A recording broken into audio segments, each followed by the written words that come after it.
OPM wajib waspada, pasukan pemukul Kodam Tanjung Pura diterjunkan, rider spesialis perbatasan. Satgas Pamtas Kewilayahan Yunif R641 beruang akhirnya tiba di tanah Papua untuk membantu menggulung organisasi Papua Merdeka (OPM). Kedatangan para personel Yunif R641 beruang itu disambut oleh Kasrem 172 PWY, Kolonel In Bobi Trianto. Dalam penyambutan itu, Pangdam 17 Cendrawasih melalui Kasrem menyampaikan beberapa hal penting terkait dengan OPM, di mana OPM masih melakukan gangguan keamanan dan ketertiban sehingga merusak fasilitas umum maupun milik masyarakat.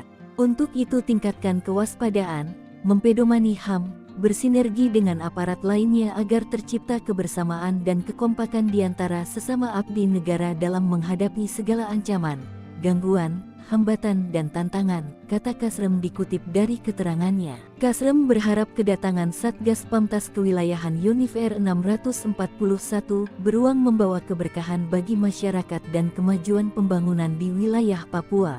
Sementara itu, Yunif 641 beruang merupakan salah satu batalion infanteri tempur di bawah komando Brigif 19 Katulistiwa jajaran wilayah Kodam 12 Tanjung Pura. Batalion ini merupakan batalion tertua di Kalimantan Barat. Sebagai pasukan elit Angkatan Darat yang berkualifikasi Raider, batalion ini mempunyai nilai sejarah dan menjadi pasukan pemukul Kodam 12 Tanjung Pura untuk melaksanakan tugas operasi maupun tugas pengamanan. Dikutip dari Wikipedia, batalion ini pernah bertugas di beberapa operasi, seperti Sapu Bersih Penumpasan G30 SPKI, operasi di Timur Timur dan operasi lain. Beberapa tahun belakangan, mereka seringkali diterjunkan sebagai Satgas Pamtas RI Malaysia dan RI RDTL.